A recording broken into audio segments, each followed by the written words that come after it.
will tell them who I am. My name is Jack Chatfield. I'm the state representative from New Mexico House District 67. That is, starts at Raton and ends up at Portales. So since we're done by population, you can tell that that's one of the lower populated areas of the state. I live out in the country, always have. Raised on a ranch, had a camp on the Bell Ranch for 27 years.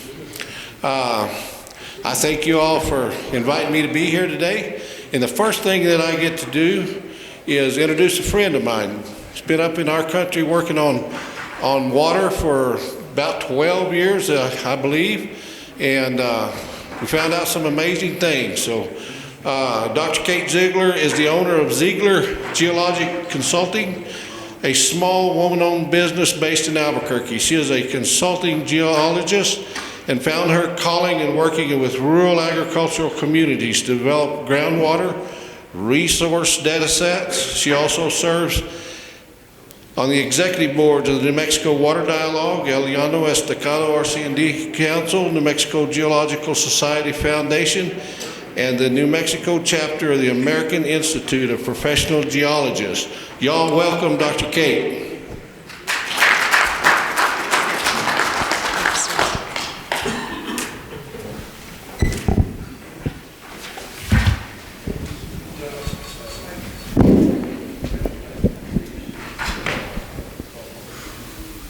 All right. So as Jack has introduced me, I'm a consulting geologist, and my team works primarily in northeast New Mexico and southeast Colorado. And what we've done over the years is we're working on building the foundational data sets that help our agricultural communities know what their groundwater resources are. And unfortunately, as I was joking with Dr. Phillips earlier this morning, it's not ideal to have both of us in the same session because we both just deliver a lot of bad news. So there might be time for some adult beverages by the end of the day. But what I've been asked to do today is a little different from what some of y'all have heard from me in the past. And that's to not only review some of what we've learned in northeastern New Mexico, but to speak to overall the groundwater and surface water resources in New Mexico. And this is getting towards this idea of how are we going to be strategic about navigating the drought that Dr. Phillips has spoken to and the changes that are coming and the changes that have already happened. The area that I speak for on New Mexico Water Dialogue Board does include Mora County. And so we have learned some horrific lessons during and after the Hermit's Peak Calf Canyon fire. And we are currently working with some of our municipal water groups to try to figure out how do y'all navigate something like those fires where, you know, as Aaron just spoke to, we had wells go down during the fire and we had no way to bring them back online.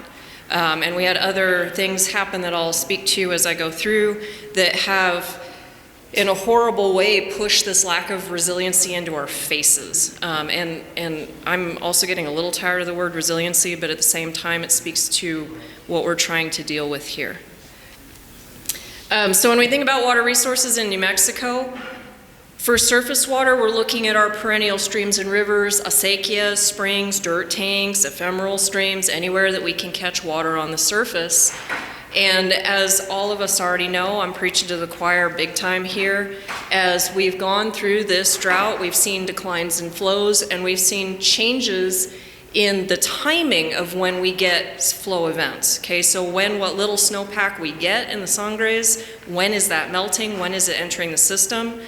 2 years ago, Mora County, the western part of the county, was in a panic because we had almost no snow on our side of the Sangres. And the acequias, for the first time in the memories of a lot of those families, those acequias went dry in March. And so the timing of that flow was too early that year for when they traditionally plant. And that's something that we're struggling to catch up with our understanding of these new patterns for our surface flow.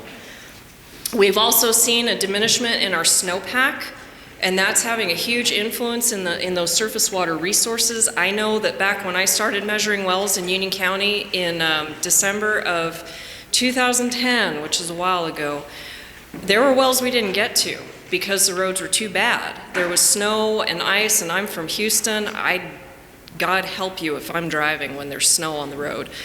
But we had trouble getting to wells. Now my team's out there all winter long, and we rarely have problems getting to things because we're just not getting that snow. Our monsoon timing is changing. Y'all know this already. In northeast New Mexico, we're seeing it come way later than usual, and frequently in these much more intensive downpours that are spatially in very narrow spots. You know, the laser rains. You get mad because your neighbor got rain and you didn't. And you can watch that rain cell, it's right there. You can go touch it, but it's not on you. For groundwater, the message that I want to convey from what I've learned over the 12 years that I've been working in northeast New Mexico is what we get caught up with in groundwater is it's invisible. We can't watch the little water levels go up and down. Just look out your window and see what your aquifer's doing. There's not a little like pressure gauge that's going up and down. So we're dealing with an invisible resource that geologically is very complex. And so it's hard for us to know what we have or what we don't have and how it's changing without some fairly intensive monitoring, which most of the state doesn't have because of all the funding issues that Aaron spoke to just a moment ago. So when we look at trying to understand going forward surface and groundwater, I think the biggest point I want to drive home today is planning when you don't have baseline data means you're going to make some plans that are just plans on paper. And so I would encourage that understanding of what you've got so that when you make your plans, they're based on something real. And that's hard for groundwater because you can't see it. You can't just open your well and take a peek. I mean, some of you can, but not everybody. So at the end of the day, the idea that I think we all have is to husband water resources as part of your land management strategies. This is already something most folks do, but it's time to really figure out a lot of good alternative strategies because everybody's ranch, everybody's farm is going to be different. So when we think about drought and changing weather, Dr. Phillips has already provided a lot of this bad news. I don't think I really need to go through this so much. But coming back a little bit to the groundwater problem, it's obvious to see what the impacts of these changes in the weather patterns are having on your surface water. It is maybe less clear what they're having on the groundwater. And so because this is something that we don't have a lot of data for, and we can't just go eyeball it really easily, it's hard to quantify those groundwater resources and the impacts that this is going to have on them. And I completely agree, there are many, many aquifers in New Mexico that will never recharge in a human lifetime. And we need to start taking that into account. And as Dr. Phillips has said many times, the increased evapotranspiration rates will mean less surface water, and that means less available recharge to the aquifers that can receive recharge. And not all aquifers are created equal. I had the good fortune last week, I serve on the Llano Estacado RC&D Executive Council, and last week we had our annual Prairie Partners meeting in Tucumcari, and we're fortunate enough that every year we have 2 folks from the National Weather Service come and give us their predicted outlook for the next 3 months, and then also for the year ahead. And this year, of course, looking at the triple La Nina threat. And one of the points that Dee brought up, who's one of our National Weather Service folks who comes, is she's looking at these short-term forecasts and these longer, 20 to 30 to 40-year models, and she is realizing that, as you move forward in time, you're going to take a different window of the previous data to inform that model. And so the window of data you're looking at is sliding through time.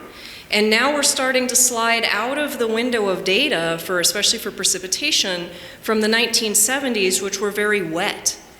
And so these models that were built with that unusually wet time in them, we're now starting to shift that model window out of that very wet time. And so how is that going to change your predicted temperature and moisture models when the model itself is now using a different window of that data? And to some extent, is that going to make a difference in the decisions we're making? But I thought that was a really interesting point that I certainly hadn't thought about until she brought it up. So I'm going to bounce back and forth between surface water and groundwater. And so this, I'll try to keep it nicely binned, but that's going to be a little difficult. Y'all know your surface water basins in New Mexico. And so when you're thinking about, for those of y'all who use surface water flow or are dependent on it, where is your water coming from? Is it primarily snowpack derived? How is the loss of that winter snow starting to impact that? Which I think we all know. Evapotranspiration that's increasing with warmer temperatures, soils that are thirstier because they're losing all of that water over time. And then for our high mountain communities, their surface water systems have now been horribly devastated by the impacts of the fire. And so not only do we have that immediate post-fire flooding that brought a lot of debris down into the communities, down into the acequias. The Rio Mora was pretty gross for a long time, and it's going to be gross for a long time. But that's also doing things like mobilizing a lot of materials that you don't think about. So when you burn a house down, what all is in that house? Your electronics, your furniture, your building frame, your insulation. What is in all of that stuff? A lot of things you don't like to think about. Well, now that those have burned down and all of those constituent elements, like the PFAS that we keep hearing about, perfluoroalkylated substances, that stuff is now being mobilized from those houses reduced to ash. Now all of that is being moved out into our surface water systems. And where is all of that ash going to go? Do we know how long it's going to stay in that system? And so coming back to Dr. Phillips' point about increased numbers of fires, bigger fires, more devastating fires, that we cannot help but have those fires impact places with houses and buildings and all of that infrastructure.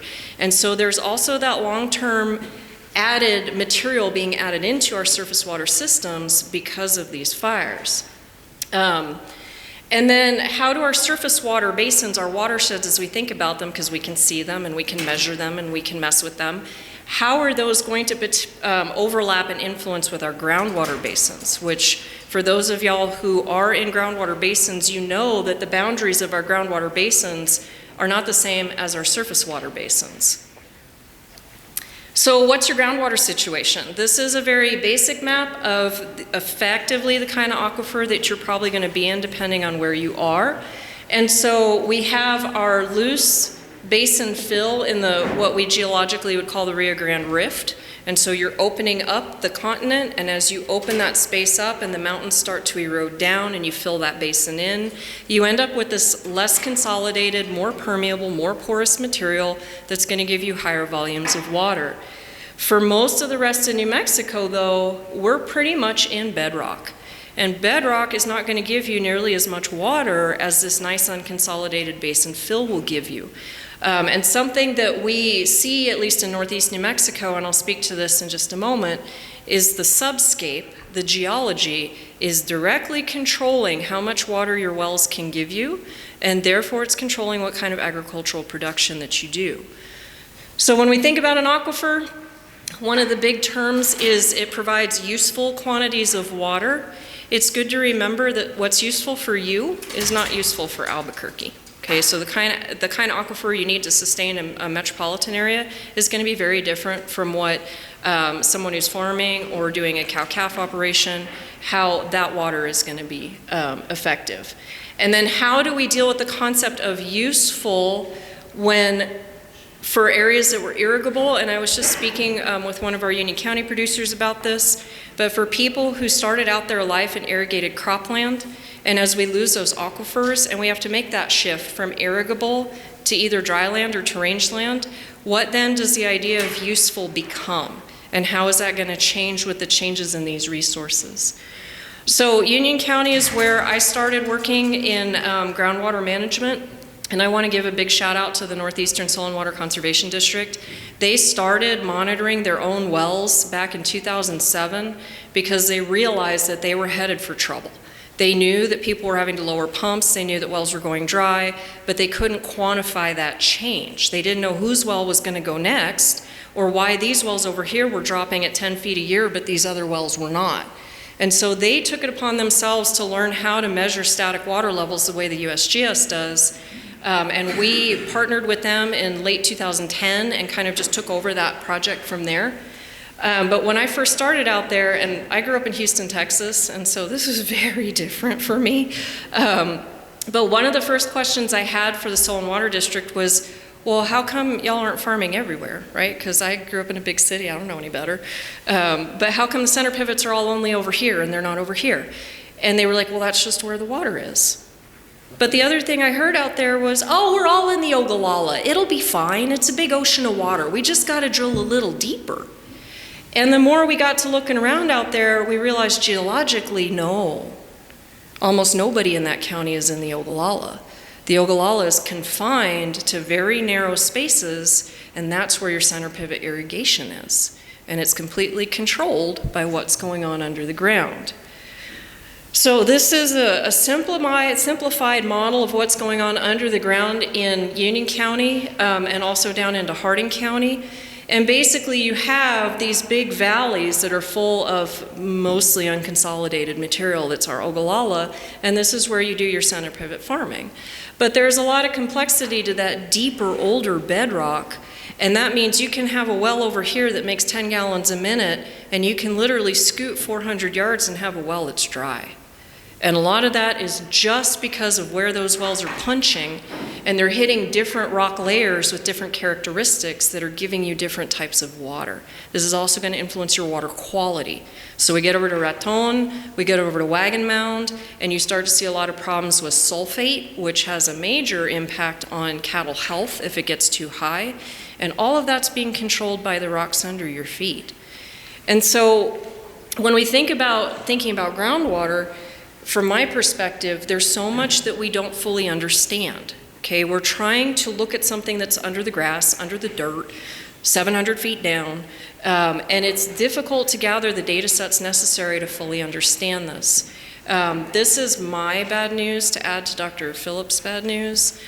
These are the static water level measurement comparisons from the winter of 2021 to the December 2021 to, I'm going to do this wrong, January 2021 to, January 2022. These are the wells that we monitor. This is the subset of them that we do. We have 500 wells in the network that we monitor in 9 counties going into Colorado and into Oklahoma. And you'll see there's a fair amount of orange and red and yellow little triangles. Those are all down. Those are wells that in that year they declined. The redder the triangle is and the bigger it is, the more the decline. The green up triangles are where we did have wells come up, and almost every single one of them is a shallow water table located near a drainage, so it can receive recharge. Almost all the rest of the wells we work with are too deep, they're too geologically isolated, and so they don't receive recharge either in a meaningful way or they don't receive it at all.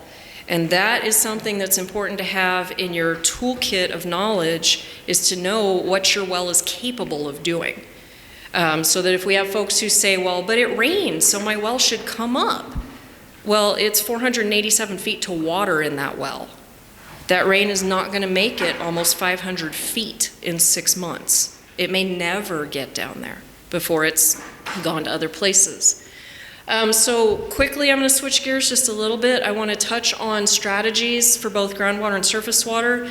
These are all things that I've picked up in my time just listening to different landowners and going to different workshops and meetings all over the counties that I work in. And so the greatest problem, and this goes for groundwater but also for surface water, is that balance of recharge versus discharge. Okay, we're almost always out of balance, right? Discharge is almost always greater than recharge. But in the case of groundwater, it's almost always significantly greater than recharge.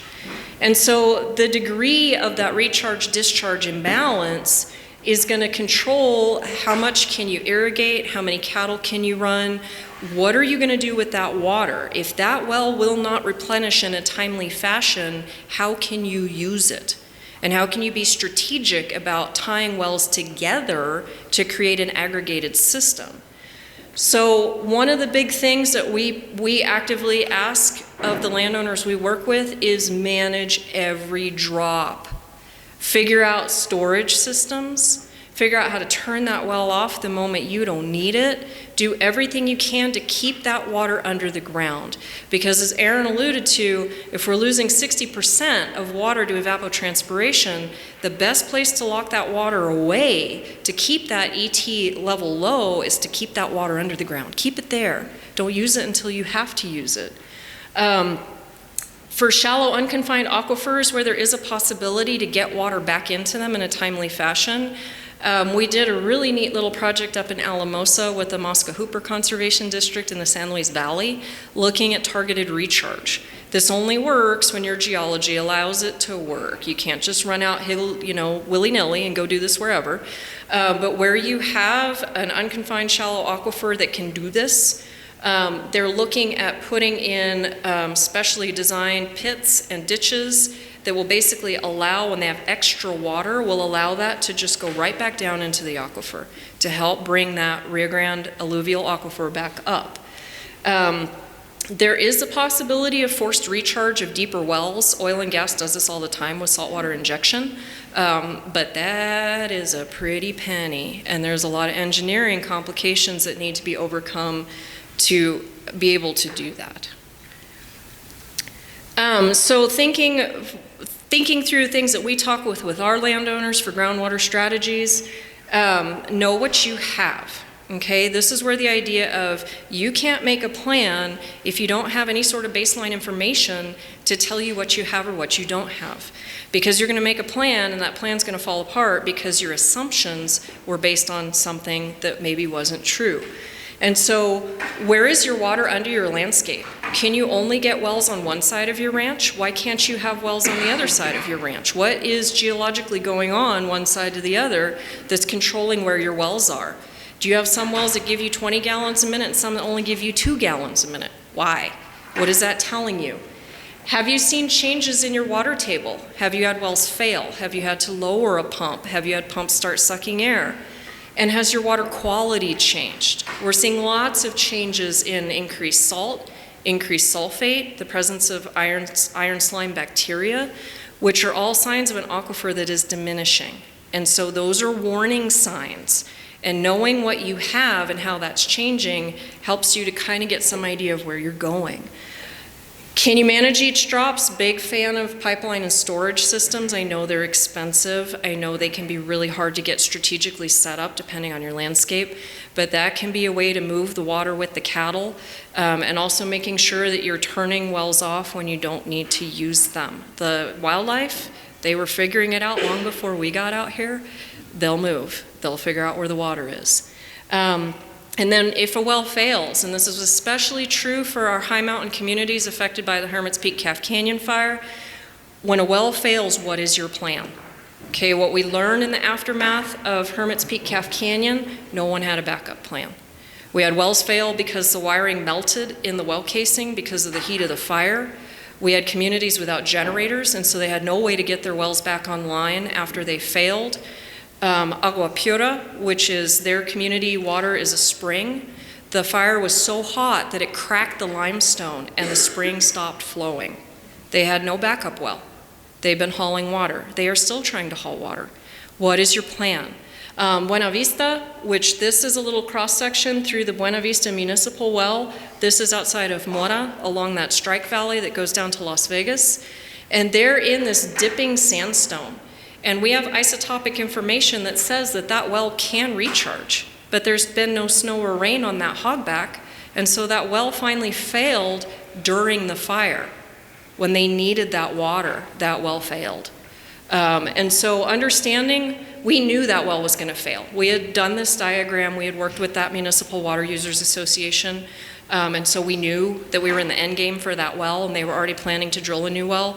But unfortunately, it went right when they needed it the most. Okay, surface water. Again, let's get back to that. You know this land better than anybody. And this is the soapbox I'm desperately going to try to stay off of, but I'm not going to do a good job of.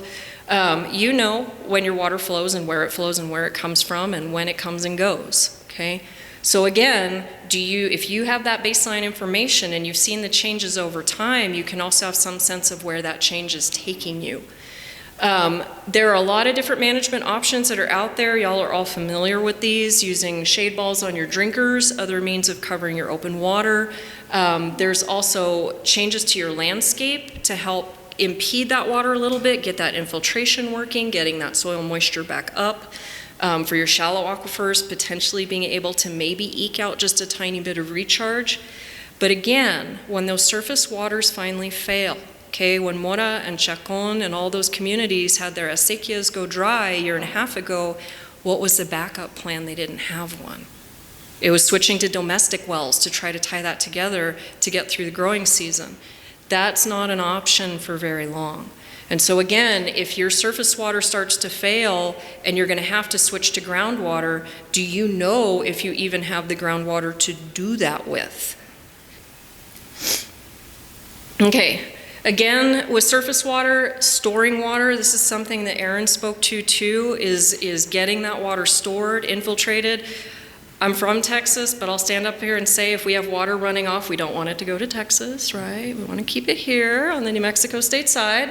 And this gets into things like doing induced meandering to slow that water down. That's also going to reduce your erosion. That's going to help your soil. There are a lot of things with your soil that will help increase that restoration or that infiltration potential. And something that we're starting to explore with some of our colleagues is where is the tipping point in soil moisture that you start to create so much sponge effect that there's enough extra water for it to start going even deeper and to get down to some of those aquifers that could accept that water. The soil pit that's shown in the picture there, this was hugely instructive to me. I'm a bedrock geologist. Soil is just dirt. This was in Ocate, New Mexico. We had 14 inches of rain before we dug this pit. It was amazing. The grass was so tall. I lost one of my staff briefly. I couldn't see him. He's short, I'm short. This is a bad combination. But we dug this pit and the wetting front only went 6 inches, even after 14 inches of rain, because the plant uptake was just unbelievable. And it had taken all that water, and man, they had the best forage that year ever. But that meant there wasn't quite enough to keep going down. Their wells are shallow. Their wells are still falling. I just went and measured them last week. A couple of them have finally leveled off, but they're not coming back up because that soil uptake is the greater need, and that's where it's all going. Okay. Something that Tom asked me to speak to briefly, and I'm going to try to stay off my soapbox here as best I can. But what are the challenges to surface and groundwater resiliency in New Mexico? Okay, all the information that Dr. Phillips gave us this morning, that is one of our biggest challenges, right? Is we're trying to understand a system that's changing very quickly and very complexly, and we don't understand all the nuts and bolts of how it changes and where it's going. And so we're desperately trying to run with this change that's happening faster than we can manage for it. Speaking for Northeast New Mexico only, we only have like 3 well drillers. Okay, our drillers are booked out 2 years now to drill a well. So if your well fails and you need water tomorrow, these guys cannot get to you. They literally can't do it because we don't have enough guys on the ground who know how to do it and can do it and have the equipment. The other problem is you can drill and get 40 gallons a minute, but is it going to be good water? Okay, we had a producer in the dry Cimarron. He just drilled a new well. He drilled 400 feet. He got 30 gallons a minute, and we were thinking, oh my goodness, this is the best news that we've had in a decade out here. And then we ran the chemistry on that water. The sodium levels were 4 times the healthy limits. The sulfate was twice the cattle toxicity limit. He drilled into an aquifer that's basically a brine. So now what do we do with that? We have a 40 gallon a minute well. Fortunately, he has a pipeline system. We're going to tinker with mixing waters to try to dilute that to see if it can at least be used for something. But deeper doesn't always mean you're going to get something useful. For surface water, there's just the time and the money it takes to do watershed treatments, to do things that are going to help husband that water, to understand that soil well enough to get it back to being a good sponge. And then there's just the time that it takes for that whole poor system to get back on its feet and get functional again. The hydrologic cycle is very slow. A lot of it is extremely slow. And so we're trying to make changes hoping for something good next year. That good may not come for 50 years or our great-grandchildren's generation. And it's important to remember geology is slow, and everything we're doing is geology related. Politically, challenges we face, for those of y'all who are on the Pecos and the Rio Grande, you're caught up in the compacts. We are due to give water to other people by these compacts that were negotiated during a time that was unusually wet. And they were negotiated by volume rather than by proportion of flow, and that makes it really tricky when you literally don't have any water in that river. I've been working down in Las Cruces most of this year, driven over the bridge at Canutillo, and every single time I'm sitting there looking at dust. The Rio Grande, I've never seen water in the river in Canutillo in the years that I've worked down there. There's the whole prospect that was brought up during Aaron's talk about urban growth and the need for water. How are we going to accommodate that increasing population density, that need for urban centers versus the people that feed those urban centers? And the idea, and this is the soapbox that I do kind of want to get on, and that's local knowledge being incorporated into regional and state water planning. And I don't mean just giving it a little lip service by having some listening sessions. Y'all are the people who know best what's going on under your feet or on your landscape, and that's where we need to have that conversation, and that needs to be the foundation of this planning. And I'm mostly going to skip over this because Aaron already touched on this a great deal in his talk. But one thing I do want to bring up is for the groundwater models that are, what? Awesome, thank you. Technical, yay. When we're making the groundwater models that are used to inform policy in groundwater basins, I would advocate for something I call the Reinhardt rule, and this is a name for Dr. Alex Reinhardt at New Mexico Tech because I have heard him stand up and say this in policy sessions. Do not forget the geology. Okay, when you're creating a model to say where the water is and you do not take into account the complexities like I showed several slides ago, that model means absolutely nothing. It does not reflect what's going on under the ground, and so your strategic planning that is based on that model is wrong right out the gate. And so I'm a big proponent of the Reinhardt rule. And then this was another question Tom asked me, what's the plan and who's in charge? Who's driving the bus? I have no idea. Who decides who gets the water? Okay, this goes back to everything Aaron said. Okay, first in time, first in line. But as we lay out explicit strategies to navigate through everything at the state level, at the regional level, and at the local level, are those plans appropriate to your ranch or your community or your region? Okay, and this is where we need that voice from us coming back and saying, hey, this plan for Northeast New Mexico doesn't actually make any sense because that's not how our water works. And so it's that the local voice speaking to what we know. Okay, y'all know this land way better than anybody, and that's the voice that needs to be a part of this decision making. But I recognize that's hard. One of the things I saw serving on Water Dialogue Board as we were going through the listening sessions for the 50-year water plan was it was really difficult for any of our producers to know when those listening sessions were unless they were parked on the website watching the updates that said when those listening sessions were happening. It was really hard to get people to know when these meetings were that they could attend. And so that communication of information back and forth, finding a way to do that so that we engage everybody. And then just the last thing I want to say is we know what's on our land and under our land. And so while the 50-year water plan is sorting itself out, while the regional water plans are sorting themselves out, start making the difference on your own land.